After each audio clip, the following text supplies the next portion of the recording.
സ്ഥാനാർത്ഥി നിർണയത്തിൽ യുവാക്കളെ ഒഴിവാക്കുന്നു എന്നാരോപിച്ച് ആലപ്പുഴ യൂത്ത് കോൺഗ്രസ് രംഗത്ത്. യൂത്ത് കോൺഗ്രസിന്റെ ജില്ലാ സംസ്ഥാന ഭാരവാഹികളെ പോലും അവഗണിക്കുന്നു എന്നാണ് ഇവരുടെ പരാതി. ജില്ലയിലെ കോൺഗ്രസിലെ 2 നേതാക്കൾ ചേർന്നാണ് തങ്ങളുടെ സീറ്റുകൾ അട്ടിമറിക്കുന്നതെന്ന് യൂത്ത് കോൺഗ്രസ് ഭാരവാഹികൾ പറയുന്നു.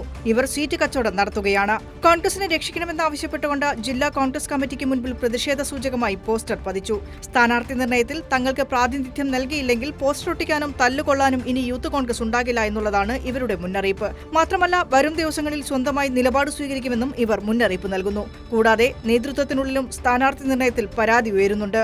പലരെയും സാമുദായിക അടിസ്ഥാനത്തിൽ ഒഴിവാക്കുന്നു എന്നാണ് പരാതി.